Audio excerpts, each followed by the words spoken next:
യിരെമ്യാ പ്രവാചകന്റെ പുസ്തകം 32-ാം അധ്യായം 27-ാമത്തെ വാക്യം. ഞാൻ സകല ജഡത്തിന്റെയും ദൈവമായ യഹോവയാകുന്നു, എനിക്ക് കഴിയാത്ത വല്ല കാര്യവും ഉണ്ടോ? യിരെമ്യാവ് എന്ന പ്രവാചകനോട് ദൈവം സംസാരിക്കുന്ന ഭാഗമാണ്.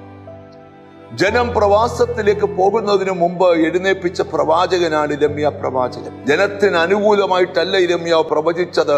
നിങ്ങൾ പ്രവാസത്തിലേക്ക് പോകും, തിരിച്ചു വരുമെന്നൊക്കെ പറഞ്ഞപ്പോൾ പ്രവചനം കേട്ട ജനം യിരെമ്യാവിനെ ഉപദ്രവിക്കുവാൻ തുടങ്ങി. അവനെ കുഴിക്കകത്ത് പിടിച്ചിടുകയും അവനെ കാരാഗൃഹത്തിൽ അടയ്ക്കുകയും ചെയ്തു.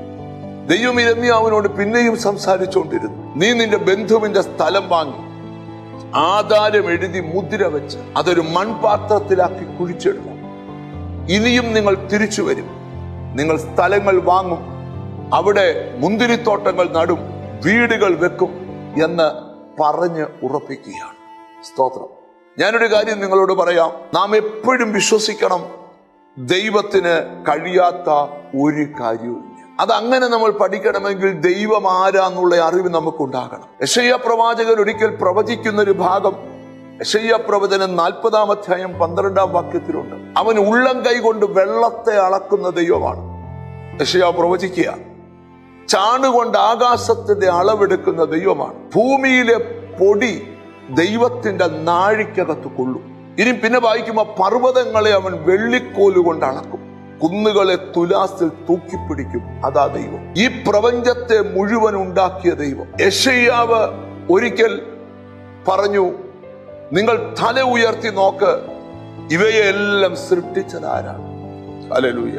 നക്ഷത്രങ്ങളെ നോക്കിക്കൊണ്ട്, സൂര്യനെ നോക്കിക്കൊണ്ട്, ചന്ദ്രനെ നോക്കിക്കൊണ്ട് പറയുക, ഭൂമിയുടെ വിസ്തീർണം 510 ദശലക്ഷം ചതുരശ്ര കിലോമീറ്റർ ആണെന്ന് ഏകദേശം ഒരു കണക്കുണ്ട്. അത്രയും 13 ലക്ഷം ഭൂമി സൂര്യനകത്തിരിക്കും. അത്രയും 2 ലക്ഷം സൂര്യൻ ഒരു നക്ഷത്രത്തിനകത്തിരിക്കും. അപ്പം ഭൂമിയുടെ വലിപ്പം എത്ര വലുതാ, സൂര്യന്റെ വലിപ്പം എത്ര വലുതാ, നക്ഷത്രങ്ങളുടെ വലിപ്പം എത്ര വലുതാ. ഇവയെല്ലാം ഉണ്ടാക്കിയ ദൈവം യിരെമ്യാവിനോട് പറയുക, എനിക്ക് കഴിയാത്ത വല്ല കാര്യമുണ്ടോ?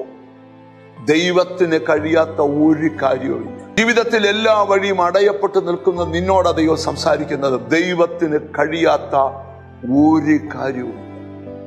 അങ്ങനെ വിശ്വസിച്ചുകൊണ്ട് പ്രാർത്ഥിക്കാം. ഞങ്ങളുടെ കർത്താവേ, സ്വർഗസ്ഥ പിതാവേ, എന്നോട് ചേർന്ന് പ്രാർത്ഥിക്കുന്ന മക്കൾക്ക് വേണ്ടി പ്രാർത്ഥിക്കുന്നു. ദൈവത്തിന് സകലതും കഴിയുമെന്ന് വിശ്വസിച്ച് മുന്നേറുവാൻ ഞങ്ങൾക്ക് കൃപ തരണമേ കർത്താവേ. ഹല്ലേലൂയ. ആമേൻ. അസാധ്യതകളെല്ലാം വഴിമാറിപ്പോയിട്ട് ദൈവം അത് ചെയ്യുമെന്ന് വിശ്വസിച്ച് മുന്നേറാൻ കൃപ ചെയ്യണം.